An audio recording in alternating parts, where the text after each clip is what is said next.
ത്രിയേക ദൈവത്തിന് സ്തുതി. ശൂനോയ നൊയമ്പിൽ വിശുദ്ധ ദൈവമാതാവിന്റെ മഹനീയതകളെപ്പറ്റി നമുക്കൊന്ന് ചിന്തിക്കാം.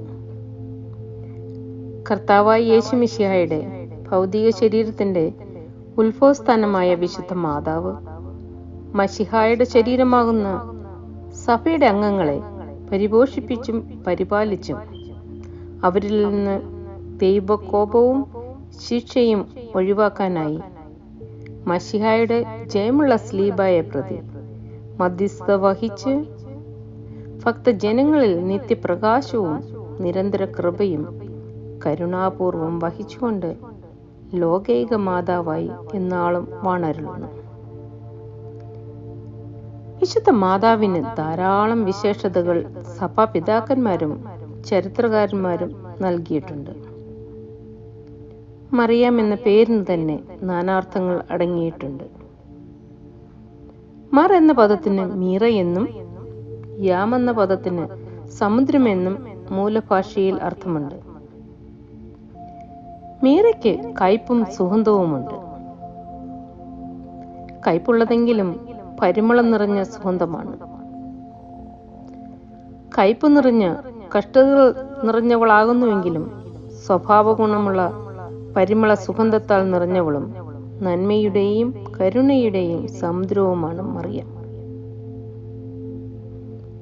യേശുക്രിസ്തുവാകുന്ന പ്രകാശത്തെ മനുഷ്യ ഹൃദയങ്ങളിൽ ഉദിപ്പിക്കുകയും പാപാന്ധകാരത്തിൽ മുഴുകിയിരുന്ന ലോകത്തെ പ്രകാശിപ്പിക്കുകയും ചെയ്തതുകൊണ്ട് പ്രകാശം എന്ന അർത്ഥം ഈ പേരിനുണ്ടായി. സ്ത്രീകൾക്ക് ആവശ്യമുണ്ടായിരുന്ന സകല സദ്ഗുണങ്ങളും അവളിൽ സമ്മേളിച്ചിരുന്നതുകൊണ്ട് സ്ത്രീത്വം എന്നർത്ഥം മറിയാമിനുണ്ടായി. ലോകത്തിൽ ഒരു സ്ത്രീക്കും ഉണ്ടാകാത്ത വിധം വേദനയും മനോദുഃഖവും അനുഭവിക്കേണ്ടി വന്നവളാകയാൽ ശോകസമുദ്രം എന്ന് വിളിക്കപ്പെട്ടു. യഹൂദ സഭ സാക്ഷിപ്പെട്ടകത്തിൽ ന്യായപ്രമാണം അടങ്ങിയ കൽപ്പലകകളും അഹറോന്റെ തളർത്തുവടിയും മരുഭൂമിയിൽ വർഷിച്ച മന്നായും സൂക്ഷിച്ചിരുന്നതുപോലെ മശിഹായെ ഉദരത്തിൽ സൂക്ഷിച്ച മറിയാമിന് സാക്ഷിപ്പെട്ടകം എന്ന് വിശേഷണമുണ്ടായി. ലോകത്തിന്റെ വെളിച്ചമായി അവതരിച്ച മശിഹായാകുന്ന മഹാസൂര്യൻ ഉദയം ചെയ്തതിനാൽ രണ്ടാമത്തെ ആകാശം എന്നും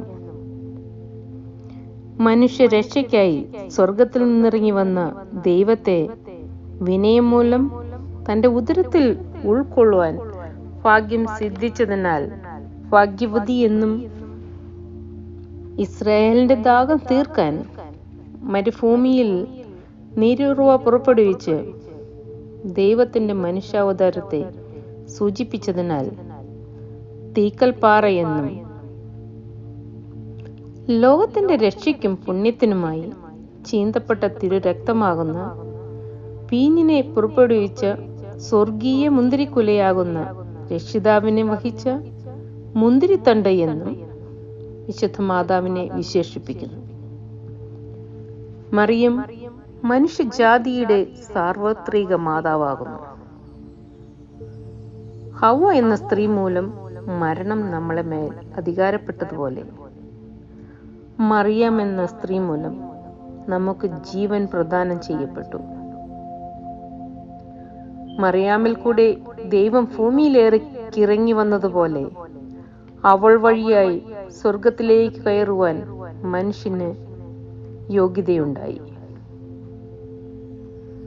വിശുദ്ധ മാതാവിന്റെ ഓർമ്മ ആണ്ടിൽ 3 പ്രാവശ്യം കഴിക്കപ്പെടണമെന്ന് സ്ലീഹന്മാർ എഴുതി വെച്ചു. മഹോന്നതന്റെ ശക്തി കന്യമറിയാമിൽ വന്നു വസിച്ചതുപോലെ അവളുടെ പ്രാർത്ഥനയുടെ സഹായം കുർബാന അർപ്പിക്കപ്പെടുന്ന മദ്ബഹായിൽ ഉണ്ടാകുമെന്നും അവർ അറിയിച്ചു.